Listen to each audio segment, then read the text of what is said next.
एक अत्यंत महत्वाचा आणि संवेदनशील मुद्दा या ठिकाणी सन्माननीय रोहित पवारजी आणि इतरही आपल्या काही सदस्यांनी या ठिकाणी मांडला।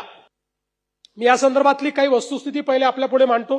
दिनांक 28/1/2026 रोजी मौजे गोजूबावी तालुका बारामती जिल्हा पुणे येथील बारामती विमानतळ येथे धावपट्टी लगत Mrs VSR ventures private limited संचालित लिअर जेट एअरक्राफ्ट या विमानाचा अपघात झाला व या दुर्दैवी घटनेत राज्याचे सन्माननीय उपमुख्यमंत्री माननीय अजितदादा पवार यांच्यासह 5 जणांचा मृत्यू झाला। या संदर्भात केंद्र सरकारने जी काही SOP आहे त्याप्रमाणे त्यांची कारवाई सुरू केली आणि त्याची चौकशी सुरू केली। राज्य गुन्हे अन्वेषण विभागाकडे आपण देखील चौकशी दिली। राज्य गुन्हे अन्वेषण विभाग यांना 28/1/2026 च्या पोलीस महासंचालकांच्या पत्रान्वये ही चौकशी देण्यात आली आणि CID याचा तपास हा SP दर्जाच्या अधिकाऱ्याला तपासी अधिकारी केलाय आणि त्याच्या माध्यमातून हा तपास चाललेला आहे। आता त्यातली जी काही आतापर्यंतची निरीक्षण आहेत, अतिमहत्वाच्या व्यक्तींच्या हवाई प्रवासाकरता भाडेतत्वावर हवाई वाहनांचा म्हणजे हेलिकॉप्टर आणि विमान पुरवठा करण्यासाठी शासनाने साई एव्हिएशन व aero aircraft sales and chartered private limited या 2 एजन्सीज नियुक्त केल्या आहेत। दिनांक 27/1/2026 रोजी सायंकाळी 7 वाजताच्या सुमारास उपमुख्यमंत्री माननीय अजितदादा पवार यांचा मुंबई ते बारामती हा दौरा निश्चित झाला। या दौऱ्याची माहिती अजितदादा पवार यांचे खासगी सचिवांकडून aero aircraft sales and chartered private limited या कंपनीच्या प्रतिनिधींना देण्यात आली। त्यानंतर दिनांक 28/1/2026 रोजीच्या श्री अजितदादा पवार यांच्या मुंबई ते बारामती दौऱ्यासाठी aero aircraft sales and chartered private limited या एजन्सीकडून 20:45 VSR कंपनीचे विमान बुक करण्याबाबत कारवाई करण्यात आली। अजितदादा पवार यांच्या दिनांक 28/1/2026 रोजीच्या मुंबई ते बारामती दौऱ्यासंदर्भात दिनांक 27/1/2026 रोजी सायंकाळी 19:15 विमान बुक करण्याबाबत कळवले व 20:45 सदरचे विमान बुक झाले।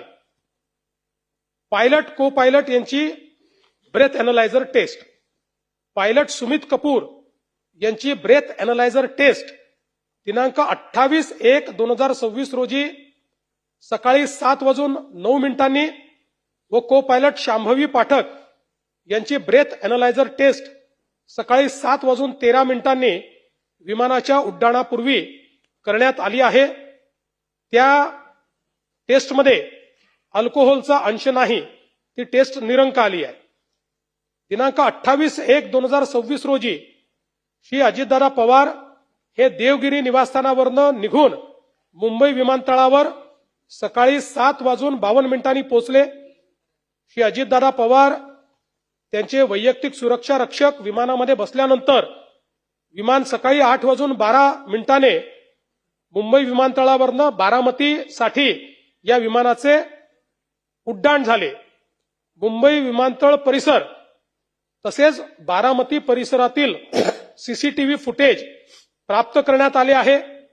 मुंबई विमानतळ परिसरातील CCTV फुटेजमध्ये श्री अजितदादा पवार हे विमानतळावर आल्याचे व विमानात बसल्याचे दिसते, परंतु सदर विमान बारामती विमानतळावर लँड होण्यापूर्वीच दुर्घटनाग्रस्त झाले। सदर प्रकरणी पोस्टमॉर्टम रिपोर्ट प्राप्त झाला असून दुर्घटनाग्रस्त विमानातील तत्कालीन उपमुख्यमंत्री महाराष्ट्र राज्य श्री अजितदादा पवार व इतर 4 यांच्या पोस्टमॉर्टम रिपोर्टमध्ये मृत्यूचे कारण death due to multiple injuries associated with brain burn injuries असे देण्यात आलेले आहे, जे अननॅचरल या संज्ञेत येते. दुर्घटनाग्रस्त विमानातील मृत्यू पावलेल्या सर्व 5 जणांचे डीएनए तपासणी अहवाल प्राप्त झाले आहेत. ते त्यांचे नातेवाईकांचे डीएनए सोबत जुळले आहे. पायलट व को पायलट यांचा व्हिसेरा व रक्त तपासणी अंती अल्कोहोल अथवा अंमली पदार्थांचे सेवन केले असल्याचे निष्पन्न होत नाही. दुर्घटनाग्रस्त विमानातील मृत्यू पावलेल्या सर्व 5 जणांचा व्हिसेरा व ब्लड तपासणी करण्यात आली. त्या रिपोर्टमध्ये विषाचा अंश आढळून आलेला नाही.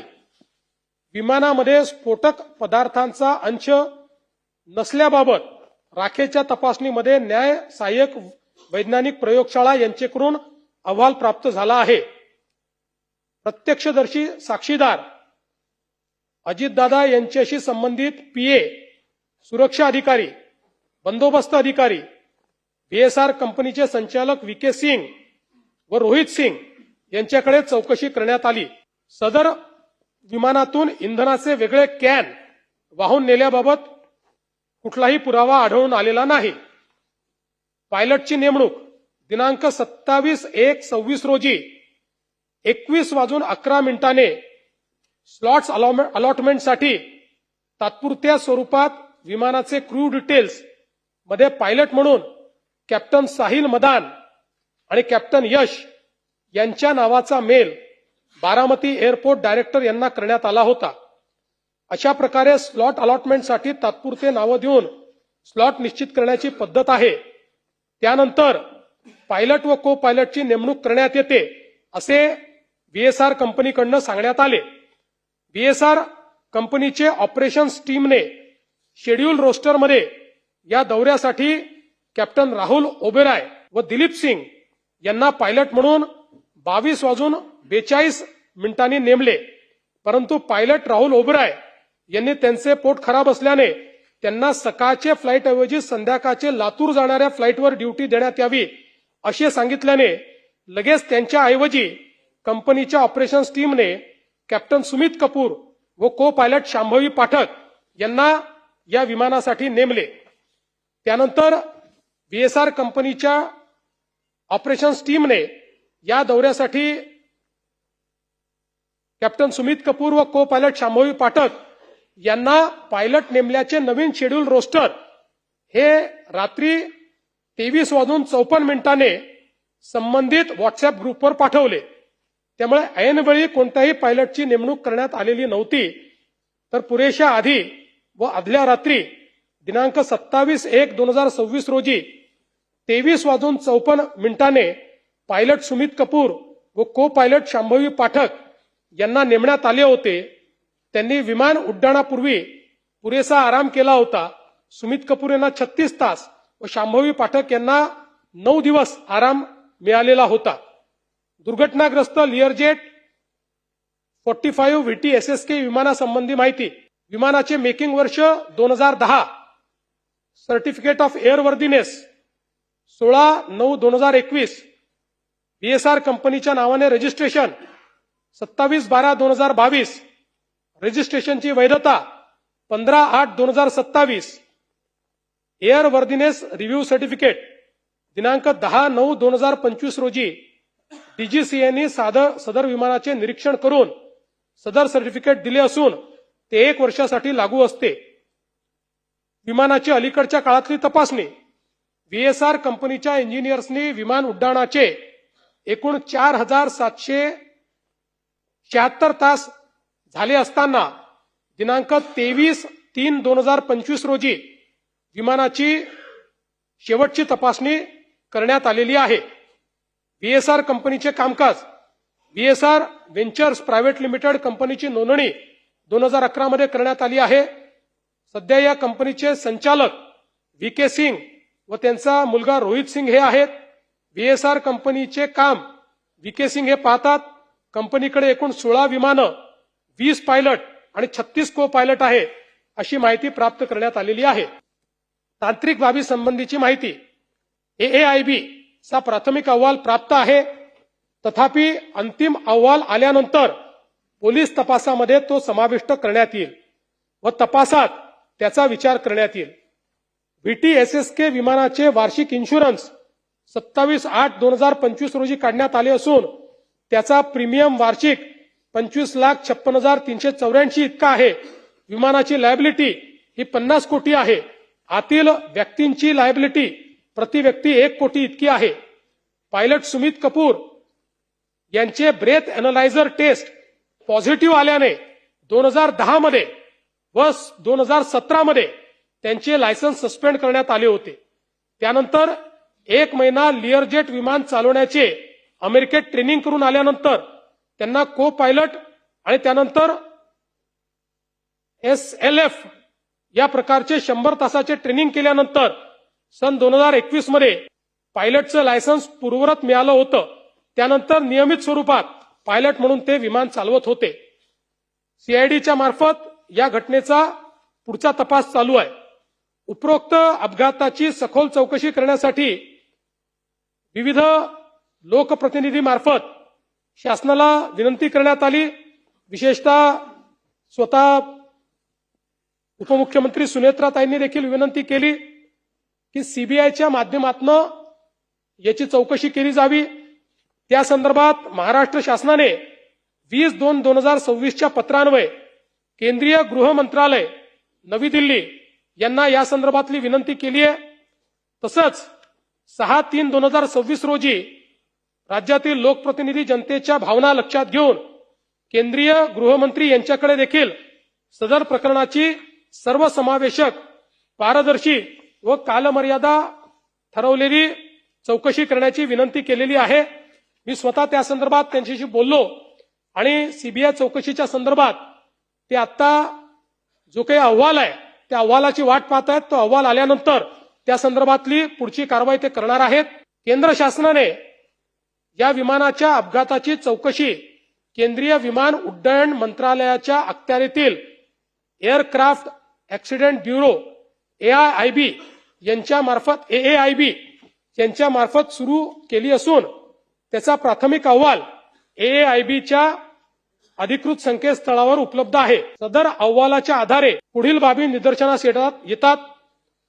अपघाताची माहिती मिळताच एअरक्राफ्ट ऍक्सिडेंट इन्व्हेस्टिगेशन ब्युरोचे महासंचालक व इतर 3 अधिकारी यांनी घटनास्थळी त्याच दिवशी 28/1/2026 रोजी तातडीने भेट देऊन पाहणी केली.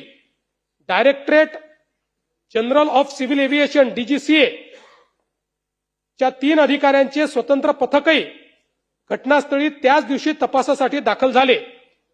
सदर अपघाताच्या तपासकामी आंतरराष्ट्रीय तांत्रिक सहाय्य देखील घेण्यात आले आहे.